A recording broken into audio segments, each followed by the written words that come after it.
semua, Assalamualaikum warahmatullahi wabarakatuh. Halo semua, salam kenal ya. Nama saya Sakila Aulia Wanita dari Prodi Pendidikan Kimia UIN Suska Riau.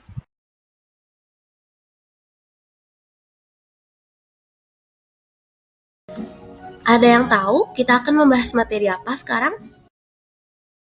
Yaps, kamu benar, kita akan membahas materi larutan penyangga.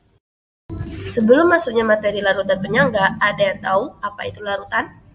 Ya, kamu benar. Larutan adalah campuran homogen yang terdiri dari dua atau lebih zat yang terdiri dari zat pelarut dan zat telarut. Apa sih maksud dari zat pelarut dan zat telarut? Zat pelarut adalah zat yang melarutkan zat lainnya, sedangkan zat telarut adalah zat yang dilarutkan ke dalam pelarut. Sebagai contoh, gula sebagai zat yang dilarutkan, air teh sebagai zat pelarut, sehingga ketika kedua komponen ini digabungkan akan menghasilkan zat telarut. Jadi, sudah tahu kan apa maksud dari larutan? Setelah kita tahu apa itu larutan, sekarang kita akan masuk ke dalam materi larutan penyangga. Ada yang tahu apa itu larutan penyangga? Ya, kamu benar. Larutan penyangga adalah larutan yang dapat mempertahankan harga pH tertentu meskipun ditambahkan asam, basa, maupun jika diencerkan. Apa aja sih sifat dari larutan penyangga?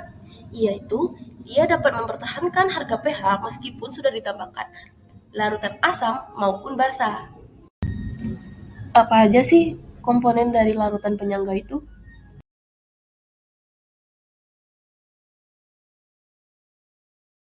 Komponen dari larutan penyangga itu terdiri dari dua, yaitu larutan penyangga asam dan larutan penyangga basa. Yang pertama yaitu larutan penyangga asam. Larutan penyangga asam ini mengandung suatu asam lemah dan basa konjugasi. Larutan tersebut dapat dibuat dengan dua cara, yaitu caranya ada dua. Yang pertama mencampurkan asam lemah dengan garam, yang kedua mencampurkan asam lemah dengan basa kuat, di mana asam lemah dicampurkan dalam jumlah yang berlebih. Yang kedua ialah larutan penyangga basa. Larutan penyangga basa mengandung suatu basa lemah dan asam konjugasi. Larutan tersebut dapat dibuat dengan dua cara. Caranya ialah pertama, mencampurkan basa lemah dengan garamnya. Yang kedua, mencampurkan basa lemah dengan asam kuat, di mana basa lemah dicampurkan dalam jumlah yang berlebih. Selanjutnya ialah cara mencari pH dari larutan penyangga. Penyangga asam yang pertama yaitu konsentrasi H+ sama dengan Ka kali A per G, di mana pH sama dengan min log H+.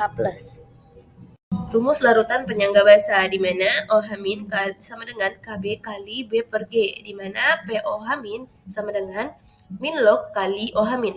Apa aja sih manfaat dari larutan penyangga? Manfaat yang pertama yaitu untuk obat suntik atau obat tetes mata, yang mana pH-nya harus disesuaikan dengan pH cairan tubuh. Dan yang terakhir, itu untuk menjaga pH tubuh agar sesuai dengan reaksi enzim. Sekian dari pembahasan materi larutan penyangga. Apabila ada kesalahan, mohon dimaafkan. Wabillahi taufiq wal hidayah. Wassalamualaikum warahmatullahi wabarakatuh.